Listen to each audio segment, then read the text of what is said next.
ちは、皆さん。I'm Great Joker Unite Empire。今日は試合があった。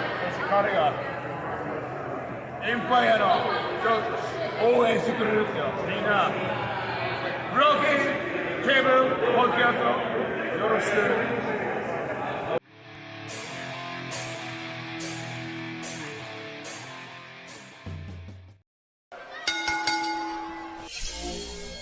Yo, yo, what's going on, everybody? Welcome to the Broken Tables Podcast, episode number 54.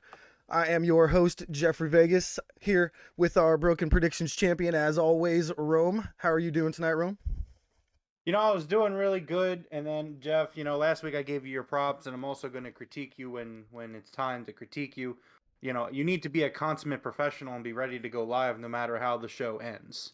So, yeah, man, that had me all flustered. I was definitely panicking there for a second. We had to stare at the Chris Jericho wanted poster for more time than I wanted to, but I think we're all good. Okay, well, let's hopefully we can get back on track with, you know. Nobody had any clue if you didn't say anything. You know what I'm saying? As champion, I will never lie to the people. All right, well, welcome to the AEW Dynamite Fyter Fest night number 1. Review, and holy shit, congratulations to our new tag champions, Swerve in their glory, Swerve Strickland and Keith Lee. Oh my god, dude, I was not ready for that, man. Whoa. Whoa. What's going on, everyone in the chat? Juan, Big T, Purple. Juan is correct. Do not make the king angry. We just started the show.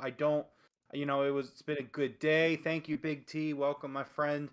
You know, it's been a great day, a great episode of Dynamite. And Jeff, I would really appreciate it if you do not kill the vibe, as it were. Hey, I don't think I was gonna kill anything, man. It's crazy. And yeah, Purple in the chat, she called it. She's like, Swerve's winning this, and I was like, I looked at her like she was insane. And wow, wow, I'm blown away right now. I really am. This was an awesome episode of Dynamite tonight. So many people were saying, oh, there's no point in watching the last match because it's so predictable, and I'm like, excuse me, what was predictable? I don't think anybody predicted this other than Purple, obviously. Yeah, and you know, it was an excellent show, an excellent main event. It went like 5 minutes late, which was fucking awesome. Loved it.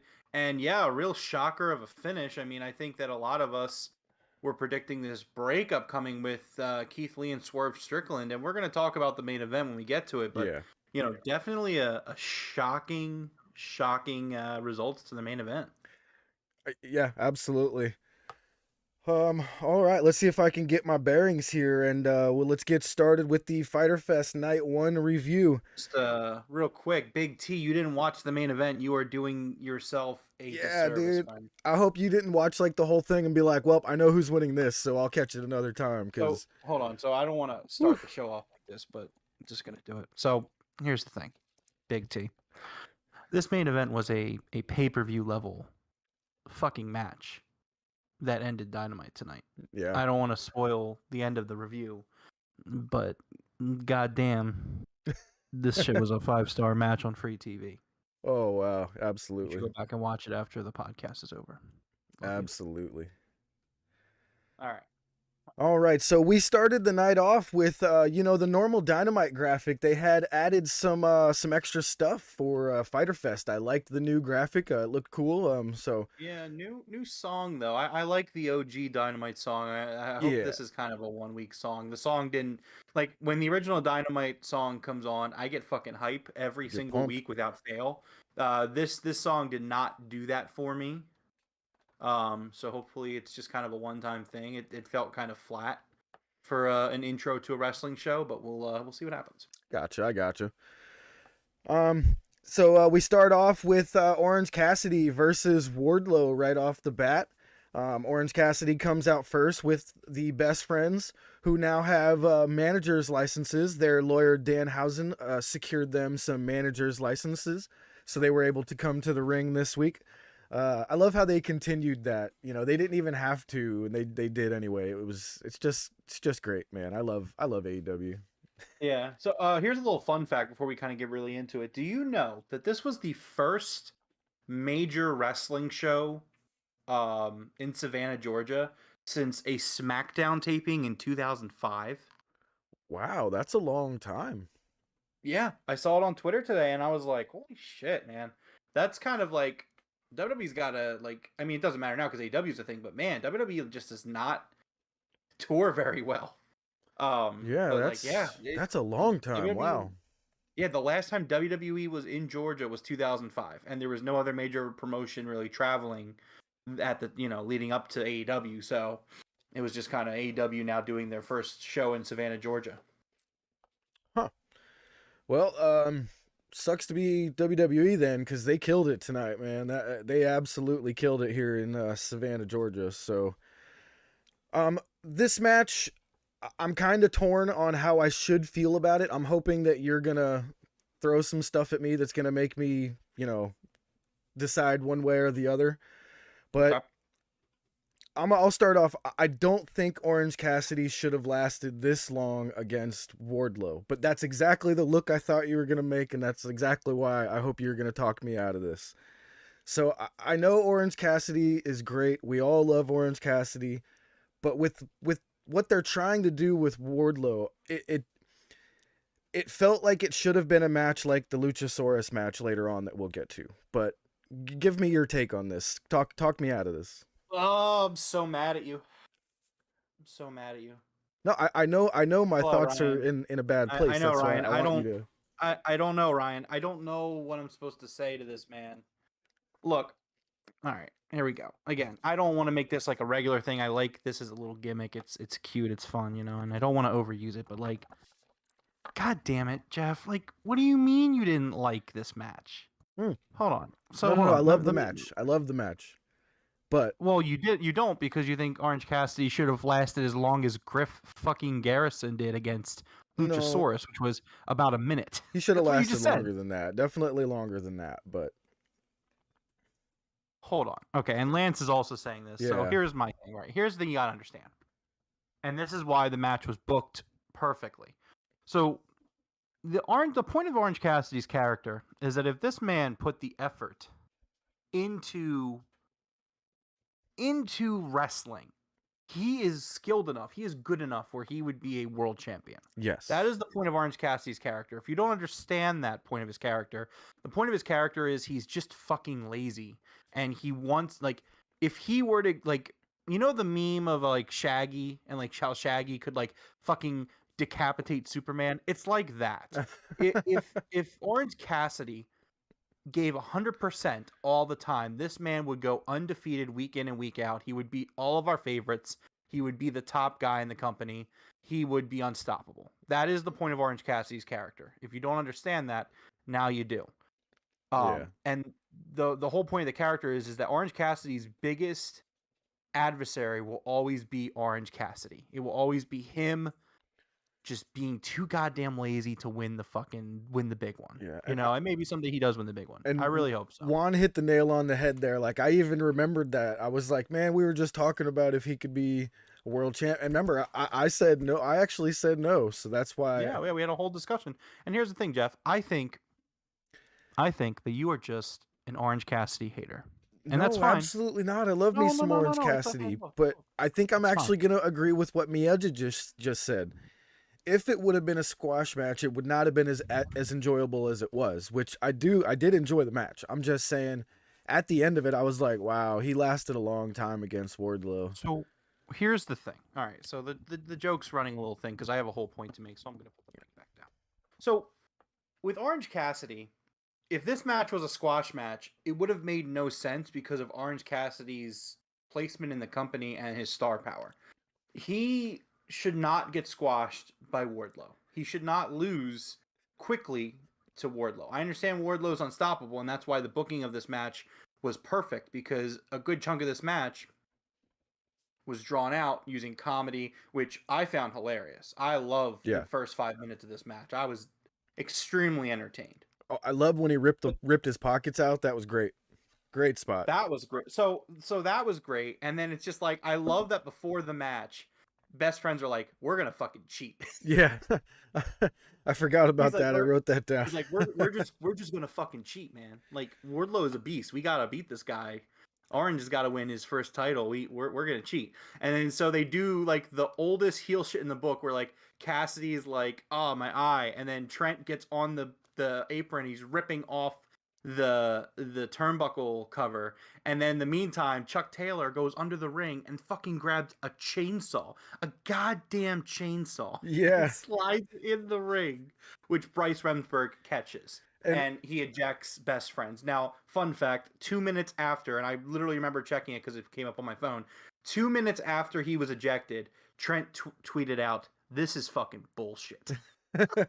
But the funny part was Wardlow looking at Chuck like, really? A chainsaw? Are you serious? Like, yeah, and again, this was hilarious. And then, like, they went further. Orange Cassidy tried to use Danhausen, and Wardlow caught him on that. And again, the match starts with this comedic effect to add some time to the match.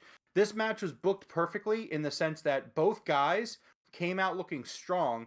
Orange Cassidy is regardless of how you feel about the gimmick, like, you don't have to like it. This man is booked in a sense where he is a top guy in this company. He hasn't won gold, but like in terms of like talent and like the roster structure, this guy is a top guy. He is a top 10 star in this company right now. So this man should not be losing handedly to Wardlow. He should lose to Wardlow, but he shouldn't lose straight up. And that's why the booking of this match was so phenomenal, because they went like 12, 13 minutes. They used some comedy to get there, but once Orange Cassidy got going, he was hitting some awesome moves. I even wrote it down, like the fucking Stun Dog Millionaire that he had was crazy. He kicked out of the F10, the first man in AEW to kick out of Wardlow's F10. Yeah.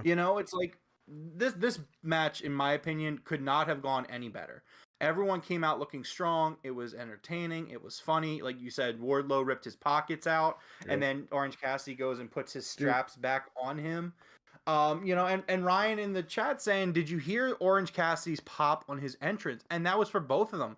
They're both extremely over. And so again, like, Jeff, I know that, you want me to kind of sway your opinion one way or the other. I thought this was an excellent match, that it capitalized on both guys' characters. I do understand the critique of booking two top baby faces who really shouldn't lose to face each other. I understand that critique.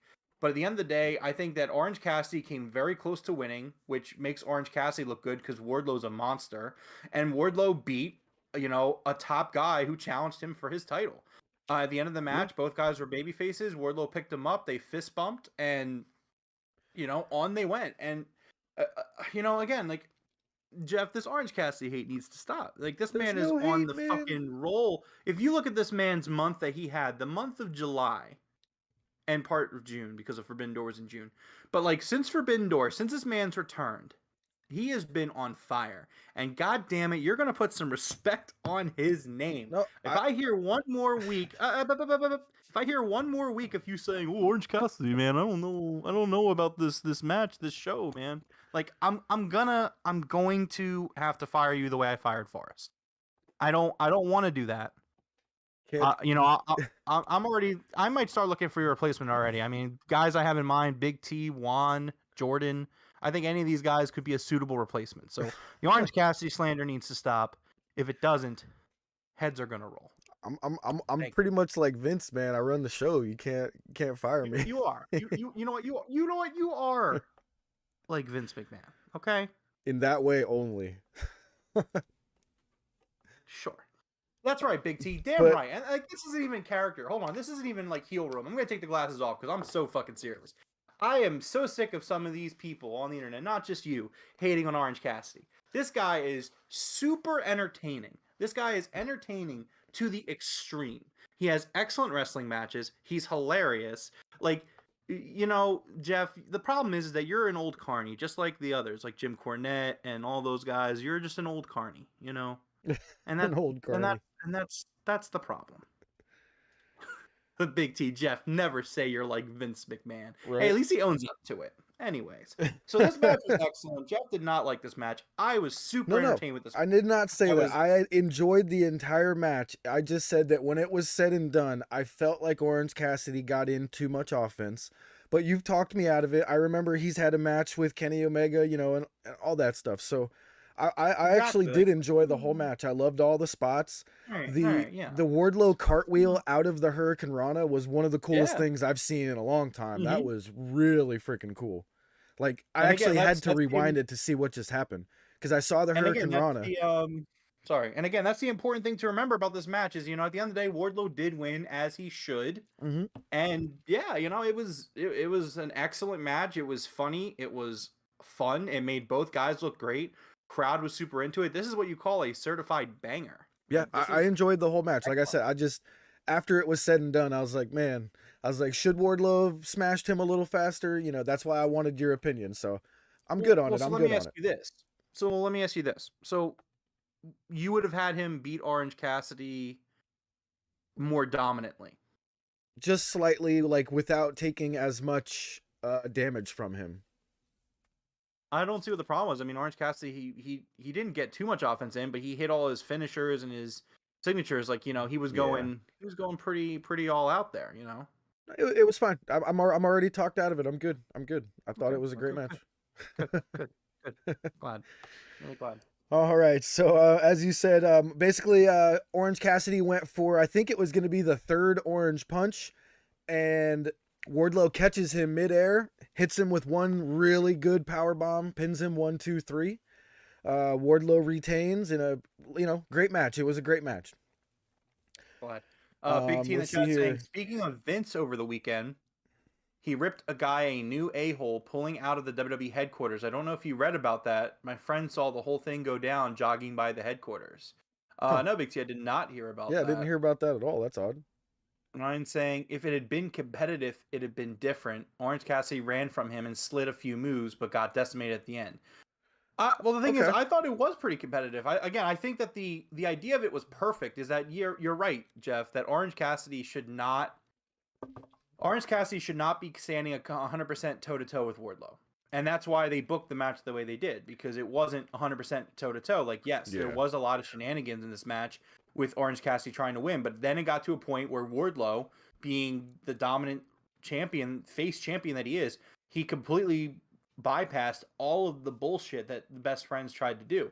So at that point, Orange Cassidy's like, fuck, I gotta try here. Which again, that's his character. Yeah, And it was great. yeah. Now, next up, we had a quick video package for the match between Pac and Umino over in Rev Pro Wrestling that we saw last night on Dark, I believe. Yep. If you didn't see that match, definitely go watch that match. It was freaking awesome between Pac and Umino. But I love how I think AEW wants this to happen. They showed the crowd singing, "He's a bastard, he's a bastard." I want that to be a thing so bad every time Pac comes out to the ring from now on. So if all you guys can help me and help everyone and help AEW spread that around, we want that. We want that a lot. That's going to be great. Yeah, the UK fans are very much like that. They're very Yes. passionate. They're very rowdy. They're very riled up. Yeah. They're a lot like Philadelphia sports fans. It's funny. I've seen a lot of things over the years comparing like the UK fans comparing themselves to Philly sports fans, which I've always really appreciated. Yeah. But yeah, no, that's just their style. I do want to take a second to kind of talk about Dark yesterday. I would love for the way Dark went down last night to be the way Dark goes down moving forward. I think that there's a lot of AEW talent that work outside of AEW. And I think this is absolutely something that they should do with AEW Dark. Yeah. I think that it's good to have those Orlando matches to kind of fill out the middle part of the show. But I think if you can do it every single week, have a AEW Dark start with an opening match and the main event should be matches that are out of the promotion, which again is kind of the point of the All Atlantic Championship. It's to have something defended across the, all over the world. So I think that that's really cool. But yeah, I would like to see that happen more. If we can get maybe an AEW guy goes over to New Japan, have that done. Maybe, Tokyo Joshi Pro, which we just saw. Rev Pro, sorry, excuse me. I loved it, and I really hope that they do that more with Dark. It makes it must see. Yep. Big T said it as well. This needs to be a thing with the international dark matches. I enjoyed it also. I thought it was great. So next up, we had Chris Jericho coming out by himself in an incredible red suit with a black shirt. Oh, fantastic, Chris. He cuts a promo on Eddie Kingston as just Chris Jericho, not, the Jericho Appreciation Society Jericho, not the Painmaker, not, he made it a point to say this is just Chris Jericho, whatever that meant. And, this promo really sounded like a young Chris Jericho. Like, for a second, I kind of closed my eyes and I was like, dude, he sounds like the first time we saw him on Raw here. Great promo. He said Eddie is facing the Painmaker come, what did they say, next week on Fyter Fest? Or Yep, it's next week for Fyter Fest. that's what I thought he said, next week. So we'll get Eddie Kingston versus the Painmaker, which this version of Jericho is undefeated in AEW. So that should be nice. Yes, Maduga, I saw BT this week. Yeah, this was I really love this promo. I think this is an excellent promo. I don't know if I would say this was early career Jericho, because I think Jericho's gotten better since early Jericho. Like 98, 99 Jericho, whatever it was. Yeah. But no, this was an excellent tone setter for next week, because the JAS has, like, at the end of the day, Jericho, as great as he's been, the wizard thing is a comedy thing. The fireball is played off as a joke. Like, yes, he's beating the shit out of people, but it's generally played up to be a little bit more humorous. And I think that this is exactly the promo that Chris Jericho needed to cut tonight, leading into their barbed wire everywhere match next week. It set a really serious tone, and again, Jericho bringing out the Painmaker is really cool. It's a nice touch. It really is an entrance thing, and yeah, it's gonna be a really, really great show next week. But this promo really hit home, and he told Eddie Kingston, like, you're not a liar, you're a loser. Yeah. There was one spot that he said that I don't think the crowd really liked it at all when he mentioned, like, mental health. The crowd really started to boo him on that one and started chanting for Eddie. So well, he's definitely heel. getting that heat. Yeah, he's supposed to. It's of course, the point of it. All right, next up was Eddie actually cutting a real quick promo on Jericho with Ruby Soho standing off to one side. And who was on the other side there? Ortiz. It was Ortiz. I don't think either of them said anything, but he cut a quick promo and he did his thing and walked off. I can't wait for this match. This is going to be the final match between these two, hopefully. But they've definitely got it to the point where I'm super excited for it. I am too. I wish that they would have given Eddie a little bit more time here. I thought that it felt kind of rushed. I mean, he's had plenty of time to talk and plenty of promos, and I don't think it was needed for Eddie to respond here. And the fact that they did, I would have liked to seen it go like another 20 or 30 seconds. I feel like it didn't have time to really breathe. He just kind of like showed up and he's like, all right, cool, let's do it. But like, I don't know. It wasn't bad. For 25 seconds or whatever it was, 15 seconds, it was good. It was just, I think that it would have benefited from either not doing it or just giving it another minute or so to let it Gotcha. marinate. Yeah, I got you. Yeah. All right, next up was Konosuke Takeshita versus Jon Moxley with William Regal on commentary. And holy shit, this was a freaking banger, man. This match was absolutely fantastic. The crowd was super into this match. They start off with a chop battle back and forth, chopping the living daylights out of each other. I love how Regal mentioned at the start of the match that Takeshita has been kind of like in the corner watching all of their training sessions and like taking notes. Do you think that's a hint that Takeshita might be joining the Blackpool Combat Club, or was that just kind of saying he's trying to figure out Moxley? If I had to guess, I would say Takeshita is not joining the Blackpool Combat Club. I feel like he's just kind of doing a tour here in AEW. He's not signed. So I don't know how long we're gonna see him, but like he's been awesome, man. He's been killing it. He's been working really hard. He's been having bangers with Mox and Kingston. Again, it's that strong style, that hard hitting style. And this was a excellent match. It's just like you said, it was a banger. And man, I wrote in my notes, just it was hard hitting, but Takeshita is just extremely talented. Like this guy definitely has a future, and he could do really well here in the States if he chooses to like stay in the States. He's incredible. He's got a drop kick that's just textbook perfect. It's beautiful, all that stuff. Um, so great match. Takeshita hits Moxley with a suplex on the apron. They come back from a commercial. Mox's nose is bleeding and Takeshita's forehead's busted open. Did you happen to catch in the picture-in-picture where that happened? No, unfortunately, most times I don't catch picture-in-picture just because, I don't miss a second of the action, like when it's out of commercial break. So I always am like using the bathroom or grabbing a drink or seeing what the wife's up to, just kind of checking in with her. So I don't always catch picture-in-picture. So I did not see that now. Yeah, I missed it as well, but somewhere there, Takeshita and Moxley both got busted open, which I actually think did add to the match. I know AEW does blood a lot, but this I think it did add to this match pretty good here. They actually made me think Takeshita was going to win here once or twice. I thought because of where they positioned this match in the card, we might see that upset. But we had a brutal finish at the end. This match was incredible. This brutal finish, Blue Thunder Bomb 2 count, huge paradigm shift from Mox to come back, hits him with the elbows. Takeshita counters a second paradigm shift, but Mox hits him with the Death Rider version of the paradigm shift and puts him in the Bulldog choke and gets him to tap. And I loved that visual of Mox holding him in that Bulldog choke and bloody face, getting him to tap out. Just wow, man. That's what I wrote at the end of this. I wrote down just wow. Like what a great match. We don't have to go over it right now. I do have a little bit of Sasha Banks news that just came in through Fightful. Right. Nothing too big. Do you want me to go over it now, or do you want me to hold it? Let's hold it till the end.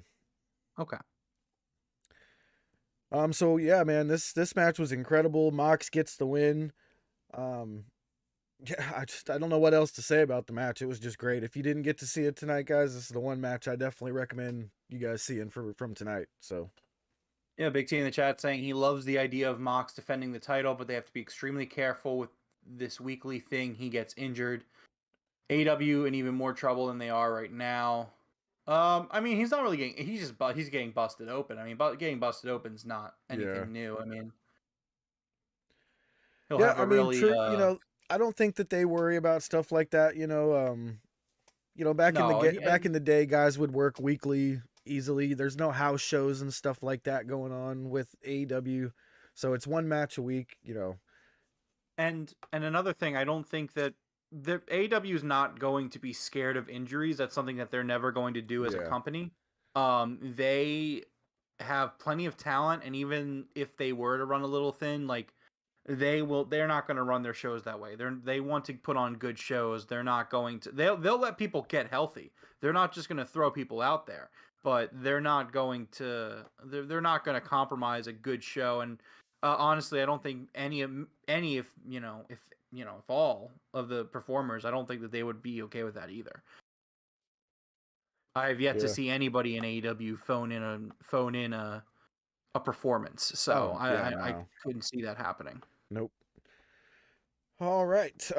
Next up, we got a quick promo from the House of Black, starting with Julia Blackheart, and they are calling her that now. If you didn't see the T-shirt, she has a Julia Blackheart T-shirt, so that's actually really cool. I really want to buy that T-shirt. Yeah, it's actually really nice. I am such a big fan of this Julia Hart chain. She was on Elevation this week. It's great. It was such a great call, and it was great booking to have her join the House of Black. She's killing it right now, and I'm super happy for her. Yep, absolutely. And basically the whole House of Black cut a promo on Darby Allin. If you guys didn't see, Brody King showed up to a signing with Darby Allin and chokeslammed him through a table, and that was nasty looking. It was going to be our broken table of the week until tonight happened with another awesome spot with Luchasaurus, which happened right up here next. So next up was Christian Cage and Luchasaurus coming out to the ring, and I don't even think we got to see the Varsity Blondes walk to the ring, but they were out there, and Christian started cutting a pretty good promo on Brian Pillman Jr. started to go after his dad, but said, your dad was actually decent, but pretty much compared to No, me, he was just he said average his dad was average, at but at least best. he had Yeah. contributed to the business. And he said, however, your dad would probably really regret the fact that his last contribution to wrestling was you. And I'm like, God damn it, Yeah, Christian. that was a Oh good my one. God. And then they do this thing where Luchasaurus faces Griff Garrison, right? And Whew. I fucking love this because Christian's like, who does he look like? He fucking looks like Jungle He Boy. looks just And like this, my Jungle Boy. friends, let me explain this to you. So, for those of you that don't know, in early AEW days, well, it was more so the pandemic, so I don't know if it was necessarily early. In BTE, there was a joke, right, where the Dark Order, back when the Dark Order was relevant and meant something, Brody Lee, R.I.P., was not desperate, but he demanded people be recruited to the Dark Order. So Silver and Reynolds, that was their job. They were the recruiters of the Dark Order. Mm-hmm. They went, and Brody Lee wanted Jungle Boy to join the Dark Order. So for a few weeks, they couldn't find Jungle Boy. And then one week, Silver and Reynolds are super excited. They call Brody Lee into their little nook at Daly's place. And they say, Mr. Brody, we got him. And they turn... You had they to say turn something, the chair, T. Damn it. they turn the chair around. And it's fucking Griff Garrison. And they're like, it's Jungle Boy. And Brody Lee's like, that's not Jungle Boy. That's Griff Garrison.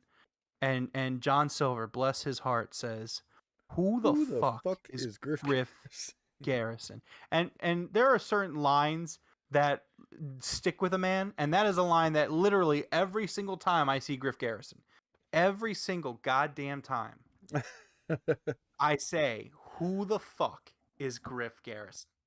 And I loved that they did this. I don't think it was necessarily a callback. If it was, it's even better. But it really was a throwback that I really loved. That, of course, they were like, Griff Garrison looks exactly like Jungle Boy. Yeah, that's great. So, really loved it. So Griff Garrison gets squashed with 2 choke slams, finished him off. And the tar pit submission is what Luchasaurus is calling his version of the snare trap. If you haven't seen it, he does the snare trap, but he wraps the person's arm around their own neck and gives them a shoulder, whatever that is, Vulcan death grip on their other shoulder. And it looks brutal. So Luchasaurus taps him out, and Pillman starts to get involved, and he gets his ass kicked, and Luchasaurus puts him on the timekeeper's table, lays him out, and then he choke slams Griff Garrison onto Brian Pillman Jr., and the table does not break, and it looked solid, man. Like, it looked like it should have broke. That was a pretty tough choke slam. But Christian tells him, pick him up, do it again, and he puts him through the table this time, and I think we have our broken table of the week. It'll definitely be going up later tonight as a runner for the broken table of the week, and we'll have to see if anything goes down on the Fyter Fest Night 2 on Rampage, but we'll get to that. So this was great. I love Luchasaurus in this black gear. Everything about what's going on with Christian and Luchasaurus, I am all in on this right now. I absolutely love it. Love it. Yeah, I completely agree. This is it's an excellent character. The heel's awesome. Luchasaurus kind of being, at the end of the day, Luchasaurus joining Christian is just perfect. And, Luchasaurus, Jungle Boy, that's a match we're going to get when he comes back. And, and Jungle Boy, he knew Luchasaurus for like a decade. So it's, it's good storytelling, man. Absolutely love it, man. And, thank you to everybody watching us here on YouTube tonight. If you guys have not, please hit that subscribe button. Maybe hit that like button and throw a comment in chat for us. We're answering all questions and everything like that. So thank you guys very much for everybody being here. Let's try to hit that 10. Try to hit 10 likes tonight. Let's try to hit that number 10. Number 10. So coming up after this was a Jericho Appreciation Society promo with it was 2.0 and Daniel Garcia with Tony Schiavone. And eventually, this just kind of evolved into Daniel Garcia challenging Wheeler Yuta at Death Before Dishonor for the Pure Championship, right? Kind of. The match has already been announced. So a few things I did like. The Angelo Parker, he's got that comb that looks like a knife, and he pulls a knife out on Shivani basically, and I thought that was really funny. And Menard's like, "Take it easy. It's just a comb. It's just a comb." I And then didn't yeah, see Daniel that. I missed that. Garcia, what was it? I missed that. I didn't see the knife comb. Yeah, he's got this comb that he keeps brushing his hair with, and Like a basically, switchblade. yeah. Well, it looks like a switchblade, but it's just a comb. But so 2.0 want to know why the Blackpool Combat Club and Ortiz and everyone and Ruby, they're not going to be in a cage too above the Shark Tank. In which case they get upset because Shivani doesn't know, which is why they pull the comb on him, even though again it looks like a switchblade.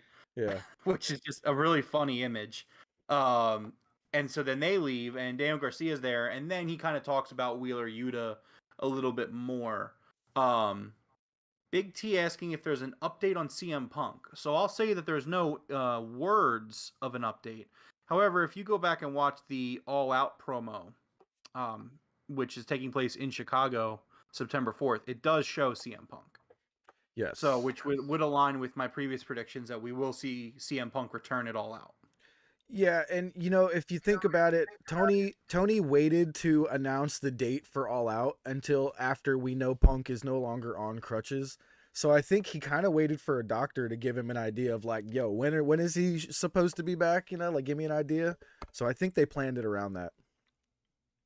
I agree to an extent. I do think that there is some optimism that he's going to be good to go by All Out. Yeah. I think, are we going to All Out? I wish. Right now we're considering going to Arthur Ashe. We want to go to Grand Slam. Yeah, going to Grand Slam. Yeah, I mean, if Jeff wants to buy tickets to All Out instead, we can figure it out. No, they just announced they're starting ticket sales on Friday. I wouldn't be able to do that this early, so we're going to be doing Arthur Ashe almost for sure. Okay, all right, that's fine. Well, yeah, so we're aiming for Grand Slam. I wish we were going All Out, but unfortunately, maybe next year. Yeah. What was and then Juan also, he's expecting a bloody match between Daniel Garcia and Wheeler Yuta. I would say temper your expectations in terms of the blood. It's going to be under pure rules, which is more of a technical wrestling and no style. punches to the face. Yeah. Yeah, you only get one legal punch to the face. The only 3 rope breaks. It's disqualification, countouts are a thing. Yeah. Champion loses the title in the disqualification and a countout. There's no champion's advantage. I don't see any color in that match at all. Nope. Yeah, I don't think you're going to get an excellent wrestling match, but just temper expectations. It's going to be a great wrestling match, but don't expect a bloody match. Could they have a match later on down the line that kind of blows over their feud that's bloody? Yeah, probably. That's definitely a possibility. Yeah. But go into that match with the expectations of it being a wrestling classic, not a bloodbath. Agreed, 100%. All right, so next up was a promo with Hangman Adam Page and Tony Schiavone. Hangman didn't get to say much before John Silver and Alex Reynolds showed up and kind of cut a promo saying that they were going to wrestle the House of Black. That's who they were talking about, right? Yes. Okay. Yep. So we're just going to make this a weekly thing where it's going to be positive Rome and negative Rome until we see something happen. Negative Rome originally came out for this segment, and I was very down on it. I was very like, well, this just sounds like what the Dark Order always does, which is just do some BS match on Rampage / Elevation / Dark. So, that was where negative Rome went to. Positive Rome went to, like, surely the House of Black are going to beat the shit out of the Dark Order. Like, I feel like that is a safe bet that they're going to shellac the Dark Order. I'm actually hoping for a heel turn somehow here on the Dark Order. I hope that they attack Hangman and we start to get hints of, the Wyatt Six, man. Yeah, I mean that again. That's where positive Rome is, because so again, positive Rome is like maybe this is gonna go down the line of them getting beat, and it starts happening. There's a segment later on in the night that kind of also concerns me in terms of positive Rome, but we'll see. Big T asking if there are any other matches announced for Ring of Honor pay-per-view. The only thing that was confirmed / announced tonight was that we are getting FTR versus the Briscoes 2 at Death Before Dishonor. And we're also getting Jay Lethal versus Samoa Joe. Yeah, that was already confirmed though. Yeah, I think he said any other, so I think he was looking for all of them there. Oh, I'm sorry. Yeah, there's that one. There's Daniel Garcia versus Wheeler Yuta for the Pure Championship, and then I think that's all we have right now. And the women, I mean, it's not announced, but we're clearly going towards Serena Deeb versus Mercedes Martinez. Serena Deeb versus Mercedes is almost for sure. Not confirmed, but we're probably gonna hear a little bit more before next week, and we'll probably get that match. All right, next up was Claudio Castagnoli versus Jake Hager in a really, really good match, man. I enjoyed this a lot. These two guys, I'm not too huge on Jake Hager these days. I feel like he's getting a little past his prime there, but these guys put on a banger. Couldn't have asked for more. Claudio started off 100 miles an hour with his uppercut into the corner. The We the People chants, man. I was not expecting the We the People chants. Why? I don't know why you wouldn't. That was a very popular tag team. It was, but AEW fans usually stay away from the E stuff, but I guess not. Jeff, here's the thing. Right. Here we go again. Okay. So, the thing you gotta understand, and I wrote this in my notes. Number one, Big T, I hope you get those tickets. I really do. I want to see you go, whether you make a sign or not. Juan, that would be pretty cool to have Brody Lee Jr. turn on the Dark Order. Anyways, I don't know if that would be possible. They could maybe do something. They could maybe do something. Anyway, I wrote in my notes, Jeff, and there's a thing in wrestling called continuity, history. And one of the great things about AEW is that they are not afraid to acknowledge. They're not afraid to acknowledge that, our fandom didn't begin with AEW. Well, not most of us anyway. And that's okay. And we the people, the All-Americans, as they were called, if I could be wrong about that, but I think they were called the All-Americans. This team was extremely over and extremely popular. When they made the team, they were heels, and they had to turn them face because of the great response, the great reaction. And even though I despise the Fed, and I hope Vince McMahon burns in hell, that doesn't mean I'm going to completely overlook all of the things that I did enjoy previously. And I think a lot of fans are the same way. And I think it's really cool on AEW's part to continue to acknowledge that WWE does exist. And, Claudio Castagnoli had a career in WWE, and Jake Hager had a career in WWE. Yeah. And so, yes, the fans really like this tag team. And that's the other thing, that another reason why, in my opinion, I think a lot of these things happen sometimes with AEW fans is that, like in WWE, they broke that team up so quickly, so soon, that fans didn't get all of the cheering out. They were happy. They're excited to see these two guys together, and then they just kind of did nothing with them. So yes, Jeff, the fans remember things like that, and they enjoy things like that. It's called history. You don't forget your history, Jeff. No, yeah. I mean, I thought it was great, and you were right. They were called the Real Americans, which Claudio's not a real American, which is even funnier. Well, that was part of the gimmick originally. They were because that's why it made no sense, but it was so funny, was because if you recall, when it was just Jake Hager and Dutch Mantel, I can't remember what his WWE name was, but Zeb Coulter. His other Zeb Coulter, that's what it was. Thank you. And the joke was that originally they were kind of controversial, in a sense, they were kind of political.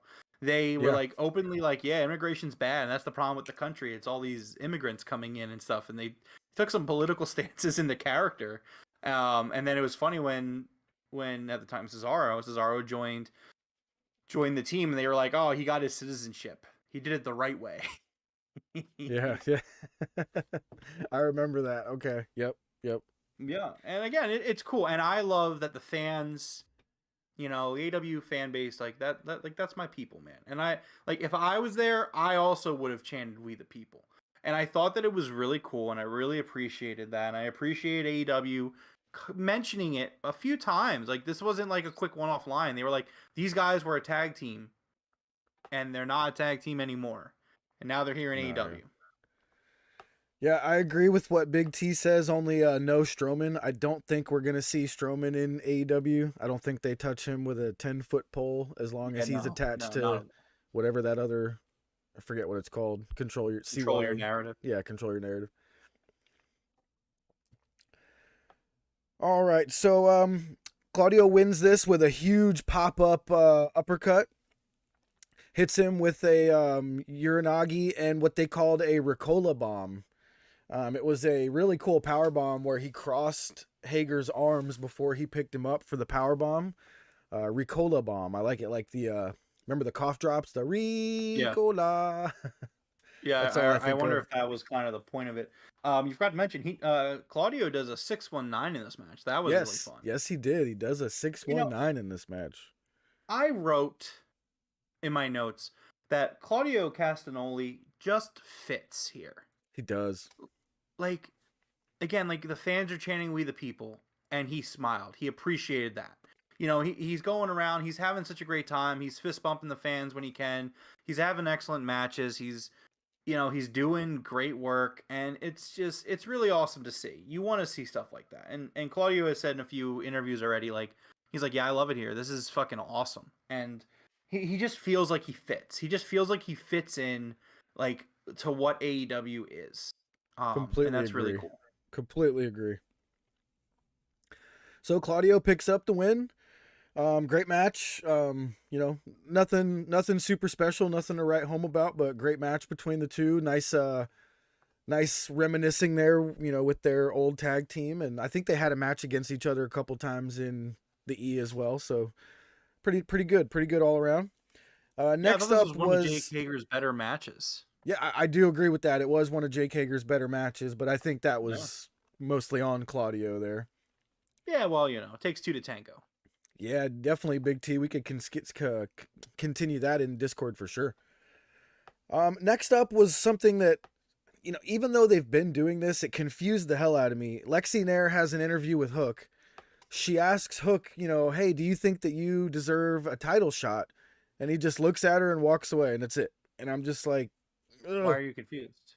Because we've heard him talk before, you know what I mean? And we've heard other people kind of step in and talk for him. Like, to just walk away was odd. I think they were just telling us, hey, maybe we're going to throw Hook into a title shot sometime. And I'm like, I don't get this. What was it? I don't know why you're confused. This is what they've been doing. Yeah, but what was the point of asking that question about a title shot? Well, you have a point. They're pointing out that he's undefeated and that at some point he's going to get a title shot soon against someone. Okay. But yeah, that was the point. But again, Hook doesn't, especially with Lexi Nair. And I don't know if you noticed this, because like usually like Alex Marvez can get him to kind of get mad and he'll say something. But Lexi Nair is like the one person that has not been able, like not the one person, but she's been unable to get him to crack really. And like it was funny because she even kind of sighed like with frustration at the end of the promo. I don't know if you caught, and I did too, and I did, and I don't know if there's anything to it. It could be nothing, but she asked Hook this question. Hook just stares at her, blows her off, and walks away without even like any sort of response. And she's just like she's frustrated, like she seemed mad, and it could just be nothing. But it's like at the end of the day, even if it is nothing, like that's just Hook's character. Like he doesn't care. He's not going to answer the question. Yeah. He doesn't need to answer the question. He lets his ring work do the talking for him. And like T when he does respond, it's because somebody like Alex Marvez pisses him off. He's not going to hit Lexi Nair. Yeah. He'll hit Big Marvez. T says he can't believe she's DDP's stepdaughter. Oh, that's cool. I didn't actually know that. Juan asks, do you guys see Hook becoming AEW champion? Yes, if he grows into a larger sized body, I absolutely see him become a champion one day for sure. So we're still really early in AEW's life. all things considered. You know, we're just over a little over 3 years. Yeah. The thing people have to remember, or not remember, but it's just something to keep in mind as we go forward, is they are going to take their time with creating these stars. Yep. Like, yes, they're making these guys relevant now, but like in like 5 years, when CM Punk is done, when Bryan Danielson's done, when Jericho's done, when Mox is probably pretty much done. I can't, you know, when these guys right now who are at the top are done, they're going to have these other guys who are going to take their spots. And, you know, Hook is part of that next generation. You got, you know, the pillars, you got Darby, you got Sammy, you got Jungle Boy. I still to this day do believe you have MJF, you have Hook, et cetera, you know, there's a lot of young talent here that they're not going to rush things. They are going to naturally, kind of like Wardlow. Like Wardlow's story, people don't realize Wardlow's storyline is a day one just about AEW storyline. This storyline lasted 3 years, you know, to get Wardlow to the TNT Championship. Excuse me. So be patient. Yes, like I could see Hook winning the World Championship, but not for a long time. Yeah. Not because he can't do it, but because they're going to take their time to establish these people. Yeah. So like when one of them do win the world title, like when Jungle Boy wins the World Championship, because Jungle Boy will be a world champion in AEW someday. When Jungle Boy wins that World Championship, it's going to mean something. There's going to be emotion behind it. And that goes for all these guys, you know what I mean? I can't wait to see Ricky Starks win that TNT championship one day, man. That's going to look good on him. Yeah, I could see Ricky Starks winning the World Championship either. He's come a long way from getting beat up by Ryback in catering. Yeah, I do feel like he fits that TNT title first, though. I definitely want to see that because Ricky Starks is fantastic. His new figure looks sick, too. I can't wait to get his figure. Starks and Hobbs. Ugh. All right, so next up was a promo between Thunderstorm and Britt Baker with Jamie Hayter. This was a great promo between these two groups here. Britt Baker handed Tony Schiavone a sandbag for Rosa there. That was really, really good for those of us that pay attention on the old Twitter. You know what I mean? It was savage. Yeah, it was funny because I felt like it didn't go over very well on Twitter. Like when I was on Twitter after the promo, it seemed like a lot of people didn't really like it. Because they probably didn't get it. No, they got it. They just didn't like it. A lot of the people that I saw on Twitter. Okay. But you know, I thought it was really cool. I thought it was great. Yeah, I thought it was savage. It's exactly the character that Britt plays. Britt plays that you know, dickhead heel. So, or in this case, that bitch heel. So it's, you know, it is what it is. I also like the little try carrying that for a month. Like, oh, that was funny. Yeah. Oh yeah. So it was a good promo. Glad to see Britt and Jamie back, especially Jamie Hayter. I'm a hater, so. Oh, I'm absolutely a hater. I can't wait to see her get her dues. Yep. That's going to be a great match when it happens, so I can't wait for that. Next up was Serena Deeb versus Anna Jay in her hometown. This was a great, decent match. Had one messy spot, you know, a little botch happened there, but you know, it is what it is between, you know, some of the ladies there. There was a really nice Northern Lights suplex. Serena Deeb basically locks in the Serenity Lock and taps Anna Jay out in her hometown. I was not expecting that. You know, Tony usually lets people win in their hometown, so you think he was trying to be unpredictable here? Or? True. Well, no. So number one, that's not 100% true. Wheeler Yuta lost in Philadelphia last time. True. I said usually, you know. I understand. If you thought Anna Jay was winning this match, though, I mean, I don't know what to tell you. This was kind of by the book, booking right here. A few things that I think about this match. Number one, it is so damn impressive to me how smart, and I understand, you know, it's wrestling and stuff like that, but the in-ring technique of Serena Deeb just seems so smart, and it fits her character so well. That, like, she's the professor, she's this veteran, she's the woman of 1,000 holds, and like she just, like, I'm watching this match and just the way she's countering Anna Jay just seems so, like, she's a veteran. Like, you're watching this and it's like, if you know anything but you don't know who Serena Deeb is, your first thought should be like, man, she's a veteran. She knows what she's doing. Yeah. And the second thing I wrote down was that, like, Anna Jay, we talk about a lot of these other women wrestlers improving as AEW has gone on, but like Anna Jay is one of those girls. She is underrated. I thought this was a really good showing by her. She's had some great matches with Jade recently, and was another really good match for her. I think she's really underrated. Yeah, I do too. The one spot that they had that little bit of a botch on, the overhead suplex, I think that was actually Serena Deeb was supposed to pull her down. She kind of just fell down, and it made it look like it was her fault. But I think that was on Deeb there. But yeah, Serena Deeb she's great too, man. She's the female William Regal, as Juan says. It's great. Yep, I like it. Yeah, great. Yeah, good match, but I was really hoping that something with Christian was going to happen here, since we all know Anna Jay is connected with Jungle Boy. But no, that didn't happen. They used this for an angle for Serena Deeb wouldn't let go of the submission, and we got Mercedes Martinez to come out for the save. She kicked Serena Deeb out of the ring, and I think we're almost for sure going to get that match at Death Before Dishonor. Yeah, absolutely. That's just the way we're going. Yep. All right, so next up was a promo with Stokely Hathaway and Jade Cargill with the baddies. And this might be another one that I was confused on, and they hate this new baddie. Why do they hate her so much? I'm not sure why you're confused by these very by-the-book promos, Jeff. Because Stokely, I thought he already convinced them to let her join, and they were kind of like, okay, whatever. But now they were like, nah, fuck this bitch. Like...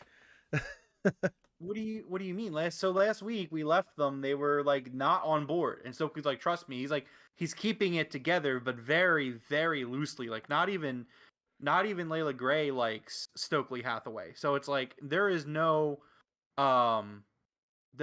friendship there, and it continued this week where there's just no friendship. They don't like her. Stokely wants them to have the numbers. Layla Gray thinks that she's worthy of being with them. It's not that she wants to be a baddie. She thinks that she's on the same level as Jade. That's her reason for wanting to hang with Jade. Okay. Jade and Kiera do not like Layla Gray because Jade beat Layla, and also Jade did not welcome or invite Layla to join the baddies. So the whole, I know, Juan. The problem is, Juan, is that sunglasses aren't needed, man.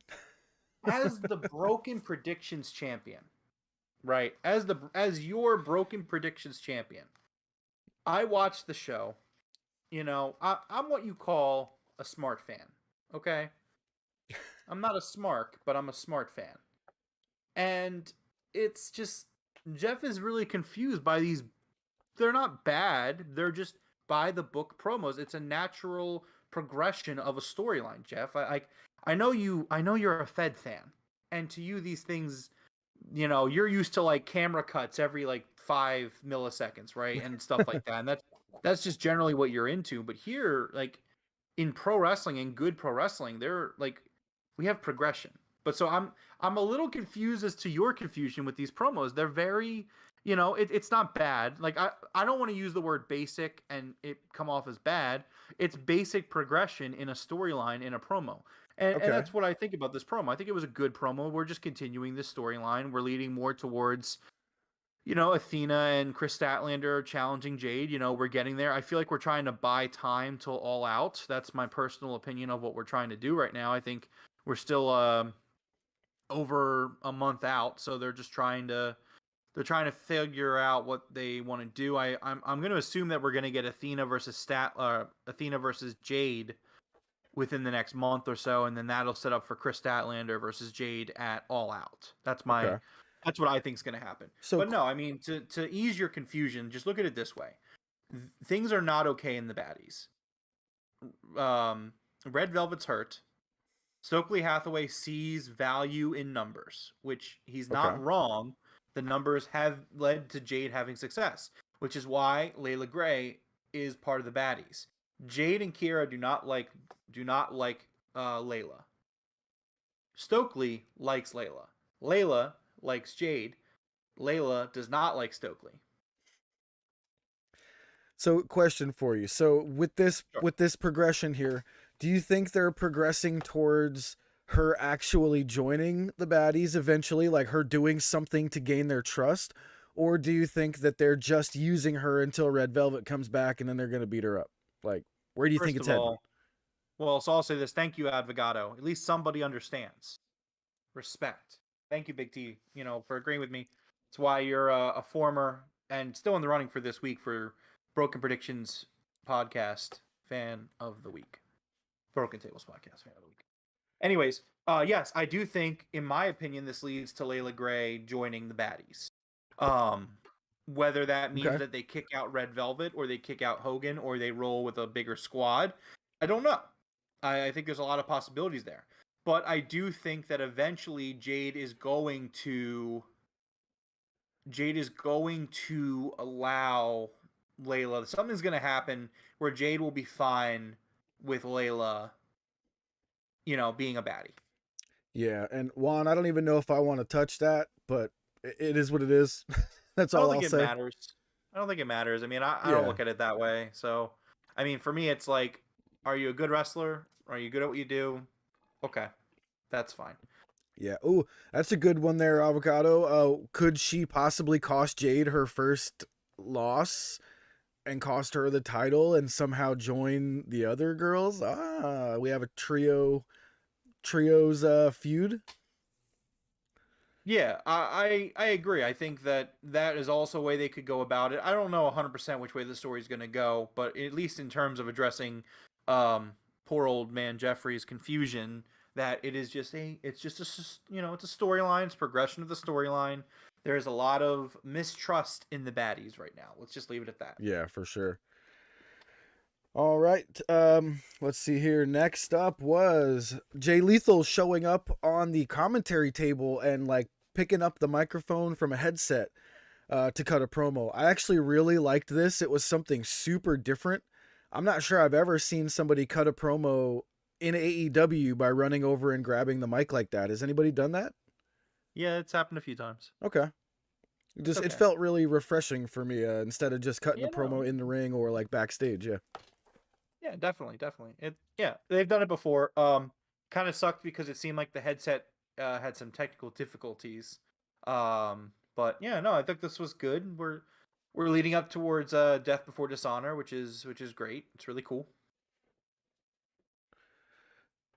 Yeah, I mean, so I guess I'll touch on it, Juan. I do agree with you, Juan, but also at the same point, I agree with Big T that it doesn't matter. Like, yeah, I just Yeah, and I don't think Juan meant anything by it, and No, yeah. I get what he's saying. I mean, Yeah, and but yeah, Purple no, wants I Jade don't think it's that 50, big of a deal one way or the other. No, yeah, it doesn't really matter unless, yeah, we're just not gonna go there. Yeah. So next up was Anna Jay backstage in the it looked like the doctor's room, and they were checking out her knee because Serena Deeb wouldn't let go of the submission. And Ty Conti shows up. I don't know if I liked this. She said you need to make better career choices, like insinuating leave the Dark Order when just a week ago, they were like, we're the Six, we're not going anywhere. I didn't like this. I thought it was weird. I thought maybe I was getting my Christian moment, but no. So, positive, negative Rome time. Because again, this is just how the Dark Order makes me feel inside. Yeah. So, positive Rome. Actually, no. Negative Rome was a lot more prevalent in this promo. If they're doing a storyline where Anna Jay is going to leave the Dark Order, right? If they're going to do that, then you would have to assume that because Ty Conti is not going to join Wyndham. That doesn't make sense. No. So if Anna Jay is going to go hang out with Ty instead of the Dark Order, one would assume that the Dark Order is going to lose another member. Which you could also argue that maybe the Wyatt Six would include Eric Redbeard. We could go that route. Yeah. But assuming that this is just a very simple storyline where they are going to take Anna Jay and she's going to leave the Dark Order and she's going to make this team with Ty Conti and continue to be Tay J, whatever they call it. People did love Tay J. I love Tay J too. I just don't know, like the tease here is that Anna Jay leaves the Dark Order to hang out with Ty Conti and Sammy Guevara and the JAS. That's how I read this. But if they instead decide to so for me that's a negative, because if they're just gonna take a few more guys out of the Dark Order, a few more members, and it's just gonna be 3 or 4 guys, it's gonna be negative Rome. It's gonna be okay. Well, this is just the Dark Order being an elevation, dark. Again, not to discredit those shows, but they're just gonna be a whatever team that does filler matches, Yeah, and that sucks. I hope Miyaja's right there. I hope it is a Tay versus Jay feud instead of a tag team. I think they'll work together well in the ring.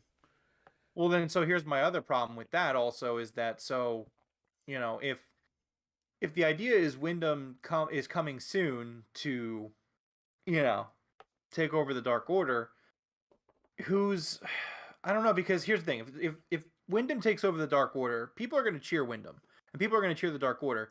But would it be wrong to say that that's probably going to be a heel turn technically?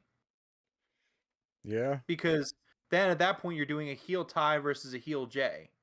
And does that work? Does that make sense? And again, it's just, I agree with Big T. I am surprised it didn't happen sooner. I am too. But again, that's just the Dark Order limbo, man. You're in the Dark Order and you just do nothing. You just float. It's the truth. Yeah. So I don't know. Negative Rome was kind of here for this, and it was a very again, it's cool that Anna Jay and Ty Conti are going to do something. I love both of them in terms of their talent and the in-ring and the character, and I think they're both phenomenal. But in terms of us hoping that this story with the Dark Order gets fixed with new leadership or something, I don't think that this segment leads in that direction, which is kind of a bummer. Yeah. Positive Rome wants to think that I think it could be Maduga. I don't know who just said it, but about Anna versus Ty. Who said that? That was Miyaja, yeah. Was it Juan or Maduga? Yeah, it was Miyaja. Okay, Maduga. So if that's what they're doing, then that could lead to Ty beating Anna Jay and leading towards the Dark Order, that they're just losers and they need new leadership. That's positive, Rome, So we'll see what happens. I mean, I think that there's 2 ways to look at it. But yeah, I mean, this one of those, let's let it play out, but it was what it was. It was quick, no big deal. All right, next up was our main event, the Young Bucks versus Starks and Hobbs versus Swerve in their glory, Swerve and Keith Lee. We had another 2-man in the ring, 3-way tag again. I guess I just need to get over that because it looks like that's how they're going to do it every time there's 3 tag teams. So just got to get over that one of me wishing there was 3 guys in the ring.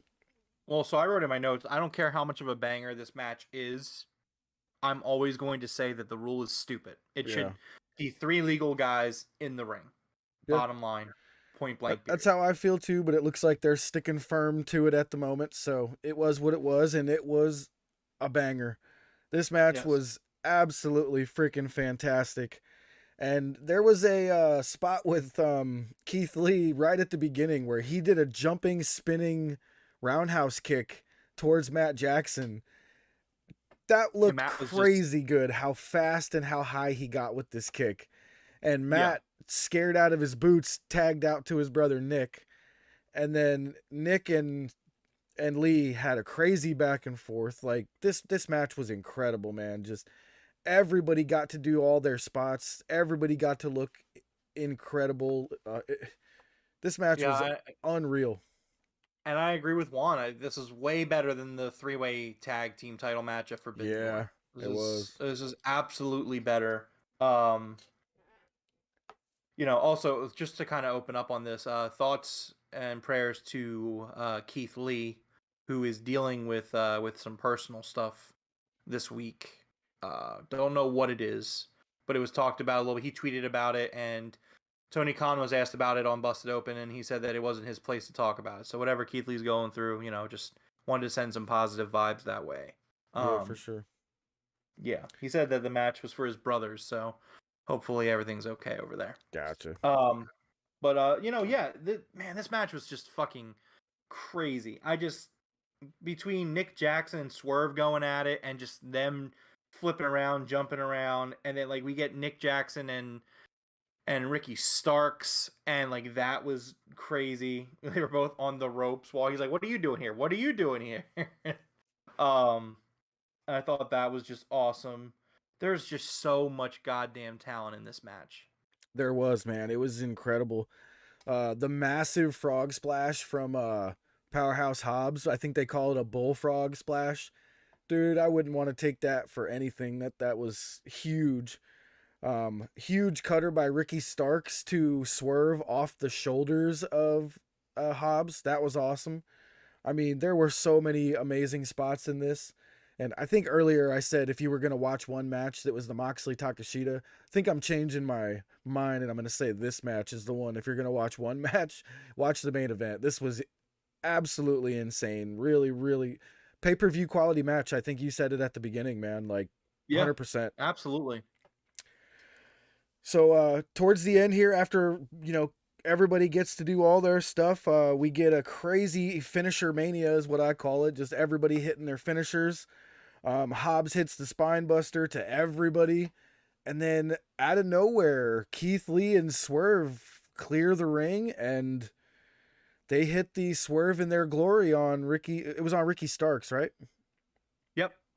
And get the 1, 2, 3. And I audibly shouted, "What the fuck?" I was absolutely in shock. I could not believe it.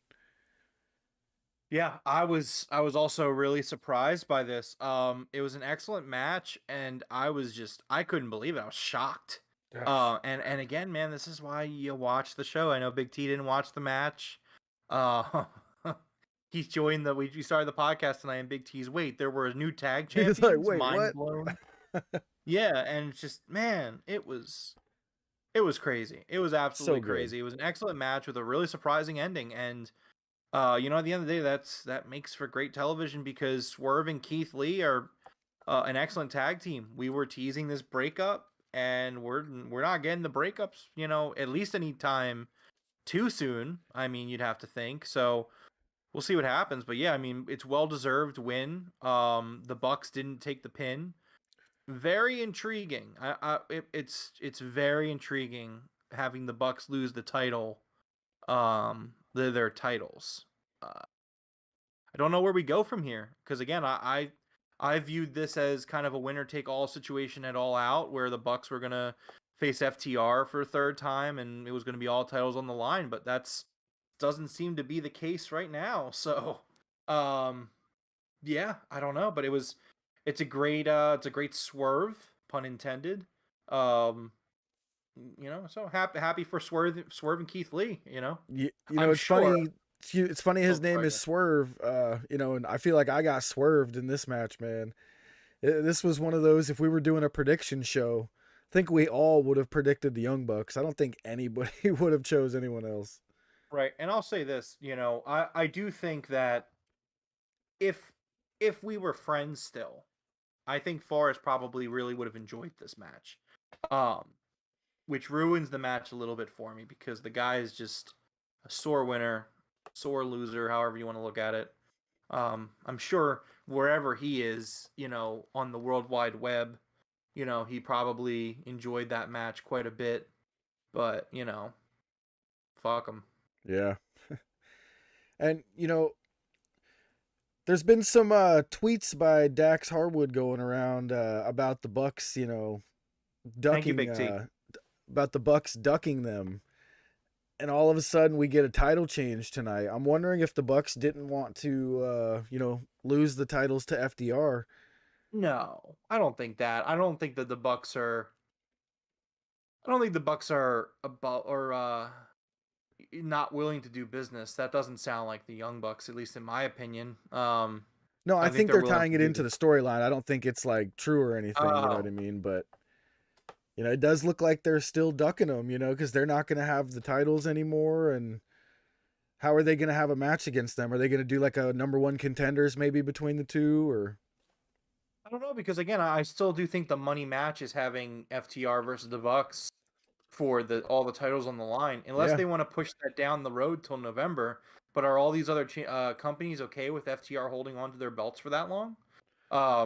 Yeah, because that's my thing. I just think that the the ultimate goal, the end point, no matter who wins that match, for me, I think the end point is to have the Young Bucks versus FTR for all the belts.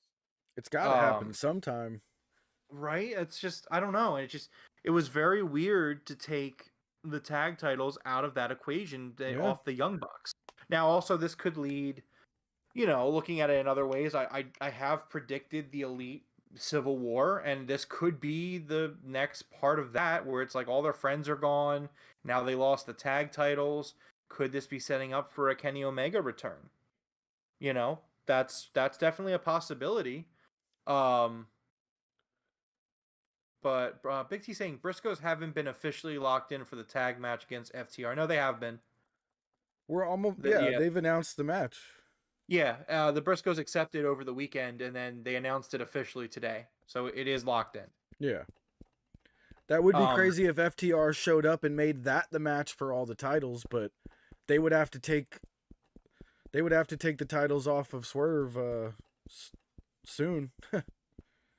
Yeah, you would have to think so. So I did think, again, this was an excellent match that topped off an excellent Dynamite with a great, Swerve. I think that Swerve and Keith Lee winning was awesome.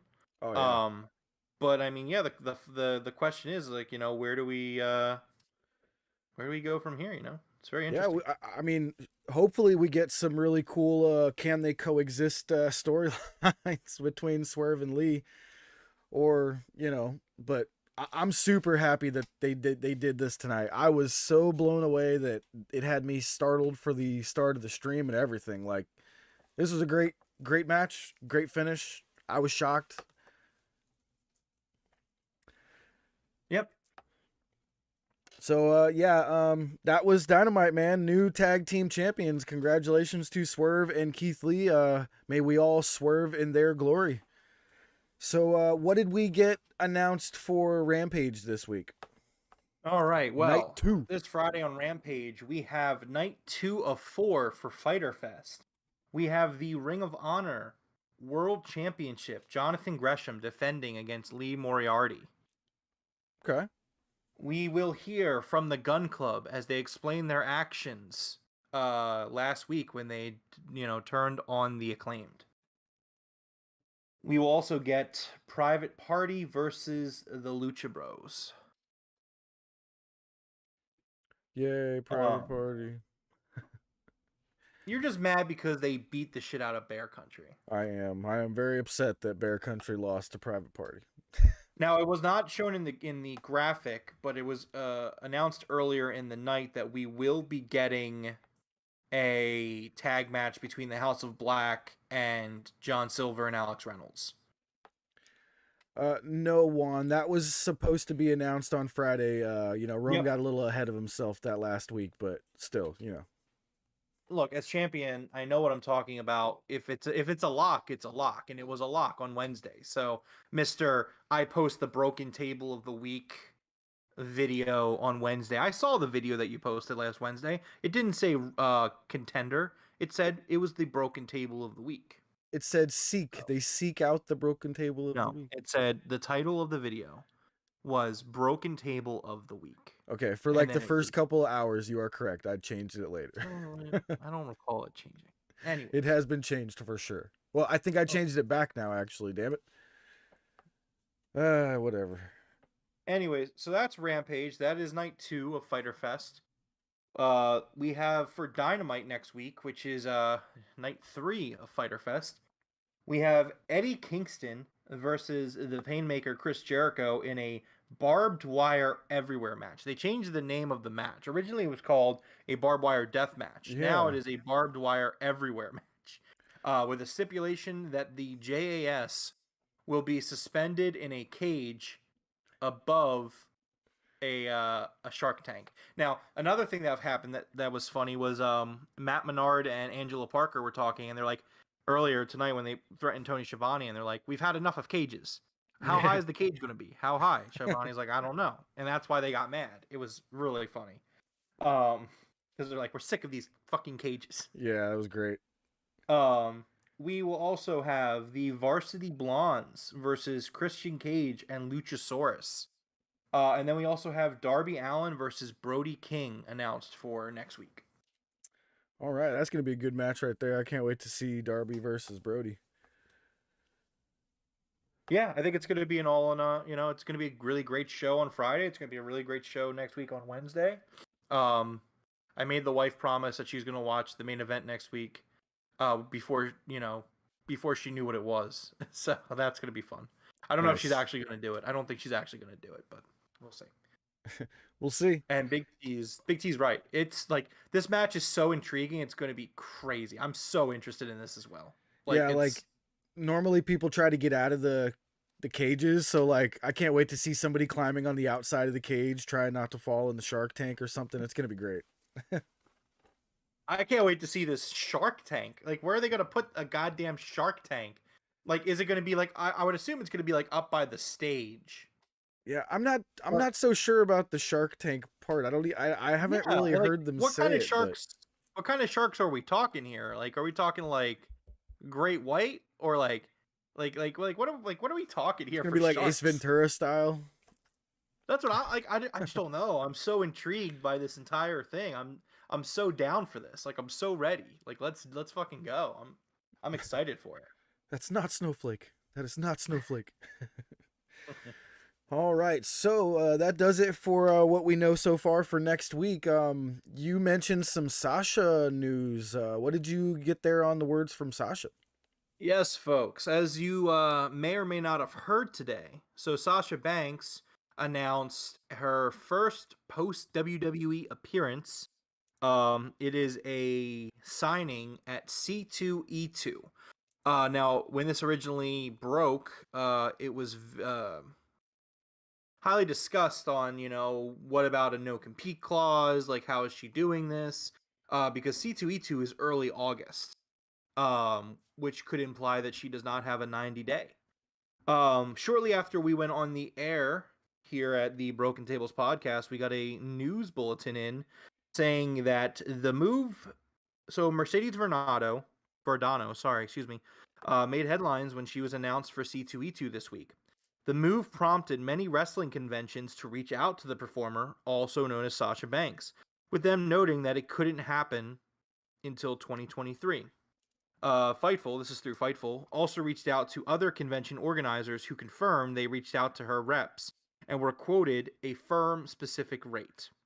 However, wrestling-related promoters that attempted to book her were told that she was only taking non-wrestling related bookings until January 1st. WWE has still not officially confirmed her release publicly or to Fightful. One promoter that reached out said, quote unquote, they can't imagine her not being released at this point. Talent we followed up with are also under this impression.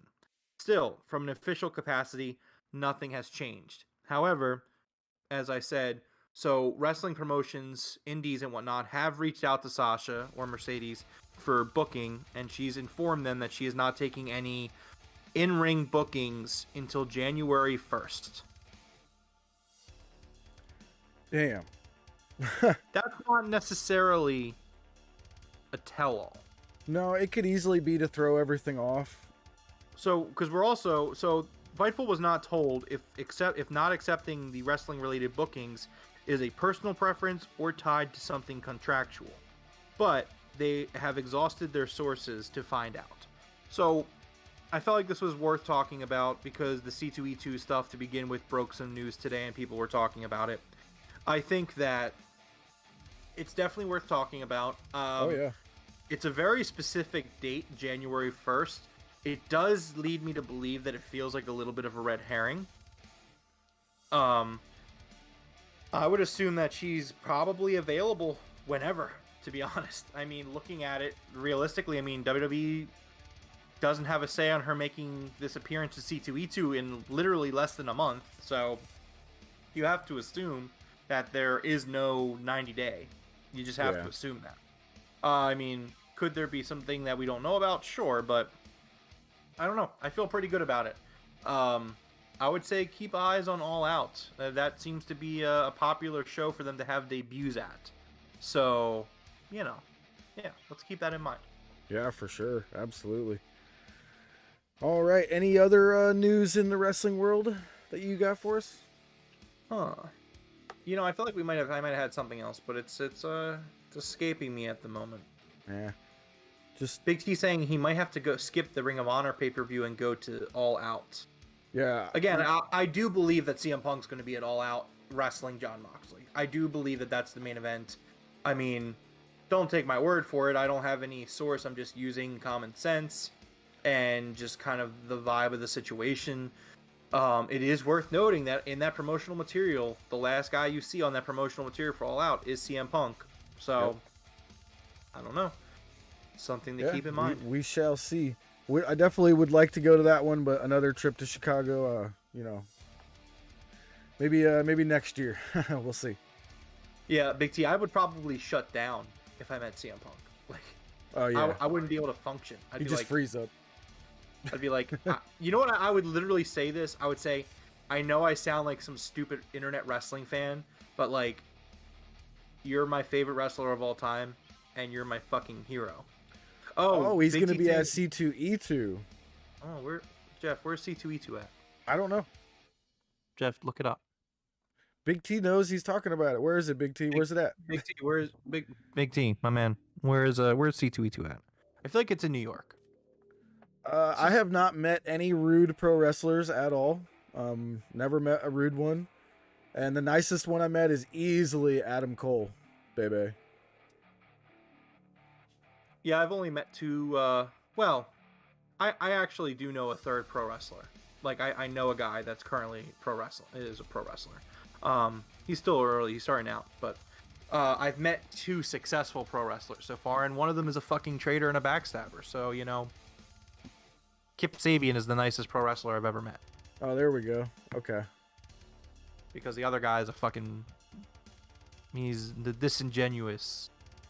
He's so disingenuous that I can't even think positively. Wait, of my, so that's my going to time be here. in Chicago? Oh, C2E2's in... Wait a second. Well, no, but C2E2 is early August, Jeff, so that doesn't mean anything. It's August 5th through the 7th. Yes, and All Out is September 4th. Okay. Yeah. Okay. Rudest wrestler Big Sure. T ever met? Triple H. That sucks. I like Triple H. I'm a big Triple H guy. Oh, he was rude? Oh, man. I can see it because he's kind of like a Dana White type guy. You know what I mean? He's got that attitude of, you know, but yeah, I can see it. Yeah, I could see it too, unfortunately.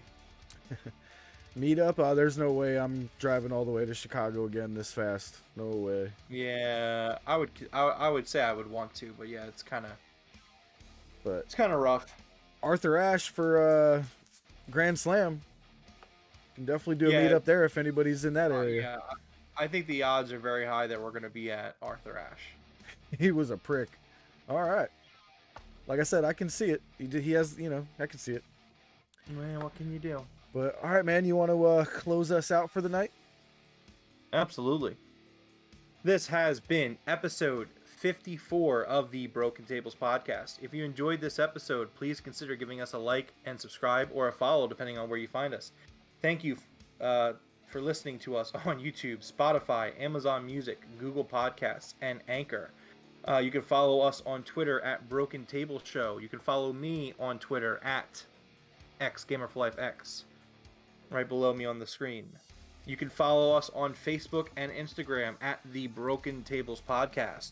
We go live on YouTube following every single... No, Cody was not very nice. Hold on. Yes, Jeff. he was. He was super nice to us just because you hate him now. No. So here's the thing, right? I'm just going to come out and say it. The night I met Cody Rhodes, I went in for a handshake. And he whispered in my ear as I shook his hand, "I love Vince McMahon." And I was like, what the fuck? You know, and that's unforgivable for me. That, and keep in mind, Cody, so he also said to me, Jeff, he was like, "I also know about all the allegations that are going to come out next year. They're all true, but I still love Vince McMahon." Oh, God, you're killing me. No, I got him to join the Dark Order, so. That's what I'm saying. The dude is so disingenuous. Like, that means nothing. He'll do anything. He'll join anybody. As long as True. the money's right and the clout is there, he'll do it.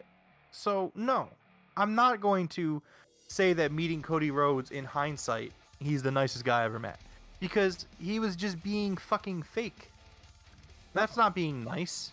Being nice is being genuinely nice. I was letting you have the Kip Sabian thing. I was just saying he was very nice. That's all. Yes, Kip Sabian was very nice. Kip Sabian's the man. I love Kip Sabian. Cody Rhodes, on the other hand, no. Juan saying Cody committed infidelity while being in AEW. He already knew he was going to WWE. Yes, see, Juan is breaking news. Breaking news, everyone. Sources confirmed. My source is Juan. Cody Rhodes is a piece of shit. Oh, jeez, you guys. All right, we will be going live on YouTube every single Wednesday after Dynamite, Rampage on Fridays, and even after pay-per-views. I will be defending my Broken Predictions Championship at All Out. We will also be doing a live podcast following Death Before Dishonor. We hope you can check that out. Please consider giving us a like and subscribe. Like I said, please hit the like button on the video. Jeff gave us a goal of reaching 10 likes. If we could get up to 10 likes, that would be pretty fucking cool. Thanks everyone for tuning in. Hope to see you guys on Friday. Have a great Thursday. Right on. Top guys out.